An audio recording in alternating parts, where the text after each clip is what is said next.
Hello, I am Leo, king of the beasts, one of the big five. On behalf of my kingdom, allow me to invite you into our paradise, the world-famous Kruger National Park. Oh my. I'm not part of the Big Five. But I am just as important in the scheme of things. Unlike any other species, I have a totally different view of things. And that does not mean I look down on other animals. See. And I am Selby, one of a kind. Welcome to Migration Safari Services. We take you further to bring you closer, wherever you want to go in Southern Africa. Over now to Mr. Migration Safari Services himself, Adrian Wilkens. Thanks, Selby, and I totally agree with you. It is the jewel of South Africa, and yes, we do go further to take you closer. Going further to put these guys into the palm of your hand, the big five. Yes, the elephant, the rhino, the buffalo, the lion, and the leopard. That's what we're going to track for you. But remember, it's not a zoo. So we're going to have great fun tracking these guys down, and that adds to the excitement, because we never know which one of these guys is going to be around the very next corner. We cover the entire Southern African region: Swaziland, Lesotho, Southern Mozambique, Namibia, and Botswana. In fact, we're just about to leave for the Kruger National Park for a 10-day trip. It's going to be great fun. We can't wait to go. Why don't you come along and see for yourself how we work and what's on offer? You don't need to bring a lot. Grab a bag with your clothes in, a sleeping bag, a pillow. Come on, you're going to love it. If I just welcome you on behalf of Migration Safaris for our trip to the Kruger National Park. Okay, as far as the route is concerned, we, in South Africa, if you look at South Africa like this, we have Cape Town here. We have 3 national routes. The N1 goes from Cape Town, National 1 goes from Cape Town to Johannesburg and on to Zimbabwe. We have the N2, National 2, which runs from Cape Town up the eastern seaboard, and we have the N3 that runs from Durban up to Johannesburg. We are here, we're going to go on the N2, we're going to go on the N3, we're going to pick up the N1, almost to about 100 kilometers from the Zimbabwe border, and we will turn right through Thohoyandou and into the park there. On our way, by mid-morning tomorrow, we're going to cross the Tropic of Capricorn. Okay? We're going to the lands of the big baobabs. We're going to the lands where we're going to hunt and track the big five: leopard, lion, rhino, elephant, buffalo. Also the land of the big 7, the wild dog and the cheetah too. And also the big 8, the mosquito, which kills over 1 million people a year. So on that exciting note and that scary note, we're going to load up and we're on our way.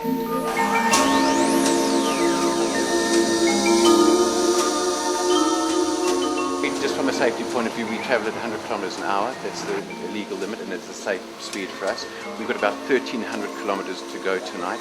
That should take us about 15 hours. We will stop about every 2 hours or so, normally for about 15 minutes. In that period of time, that means we'll take about 8 stops. At 15 minutes, that's 2 hours lost anyway. We're going to try and stop just north of Pretoria in the morning for breakfast if they're open, so we'll probably stop for an hour there. So the total trip time we're thinking should be about 16 hours. We hope to be in the park by midday. That's our intention if everything goes smoothly.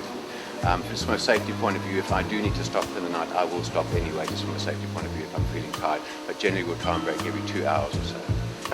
We're just gone 10 to 4.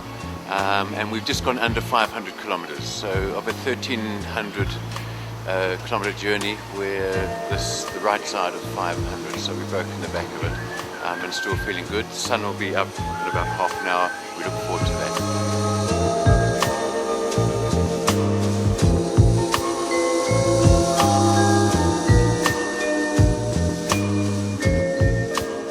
Well, this is fantastic. We've just reached the Tropic of Capricorn, which is about 12 hours, 13 hours of driving.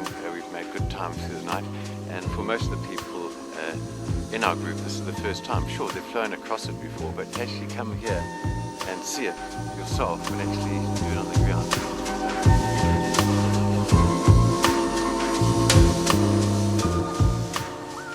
Well, it's 20 past 11 now. We've been driving for about 16 hours. It's about 35 degrees now, but it's beautiful here. They've had great rains, and we're absolutely thrilled to be here. For some of the people here, it's their first time in the park.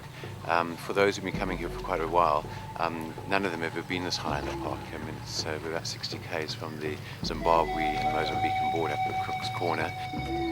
Here at the northernmost boundary of the Kruger National Park, this is the Limpopo River behind me. On the far side of that is Zimbabwe, and on the other side here, Mozambique. So all three countries meet right here. And Cook's Corner, this no man's land in between three countries, is so named because this is where a lot of the smugglers crossing the borders of yesteryear used to take refuge. Apart from being rich in history, significant because of the three countries coming together, it's also a very beautiful part of the park.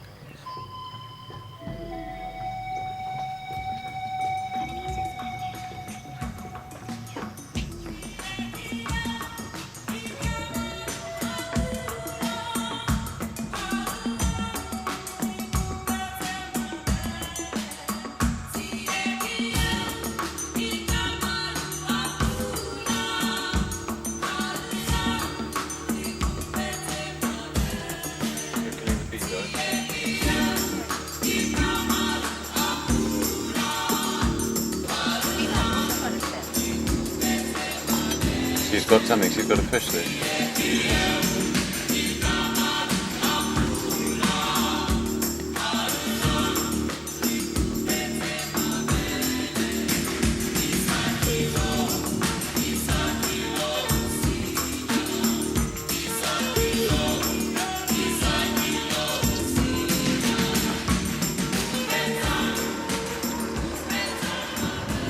I think it is time to return to the campsite to show the bus, the tents, and the kitchen.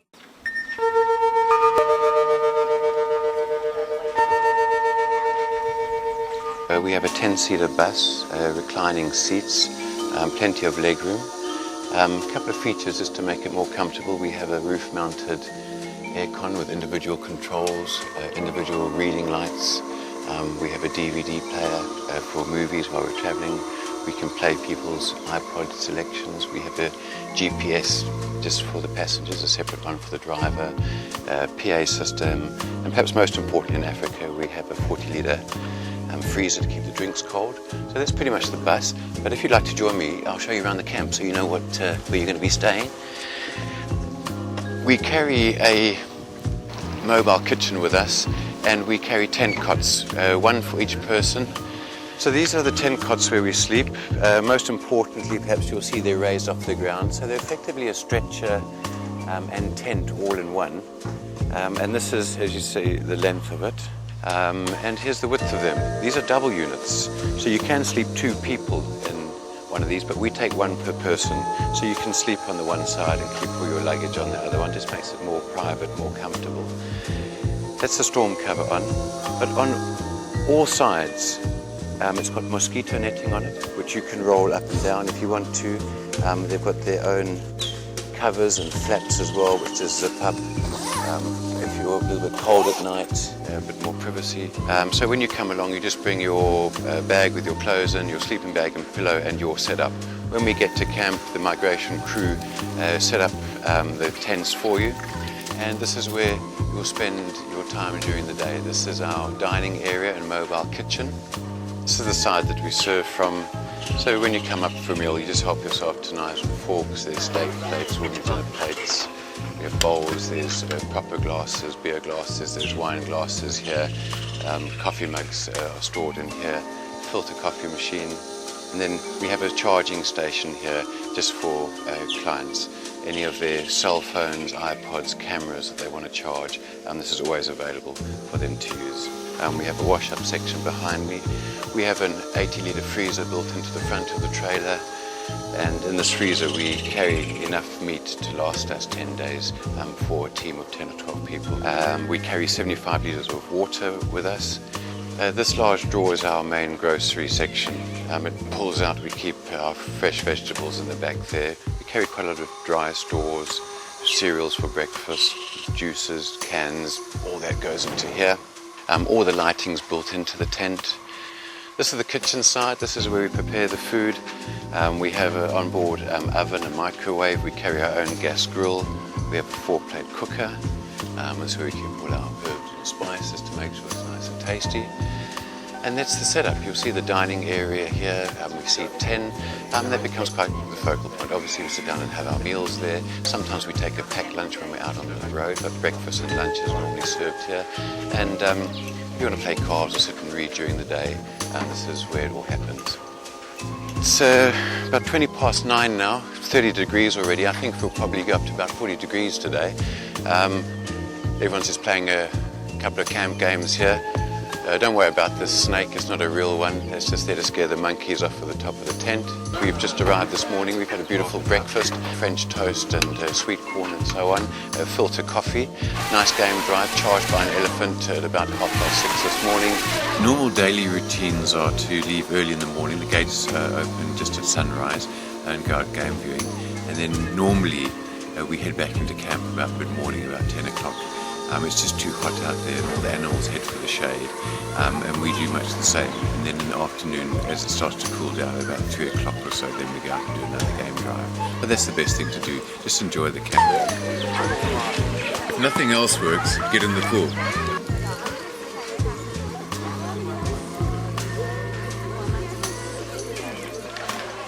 So we've got a very nice route worked out, which we're on the Maria camp. We're there for 2 nights. A game drive up to the Pafuri picnic spot and to Crook's Corner on the border where Mozambique, Zimbabwe and South Africa meet.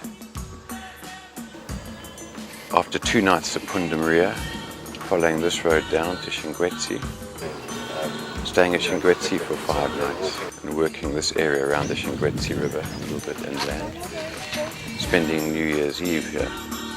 And then we'll be travelling further south. On our way down, we will stop at Letaba and visit the Elephant Museum, which houses the original tusks of the Magnificent Seven.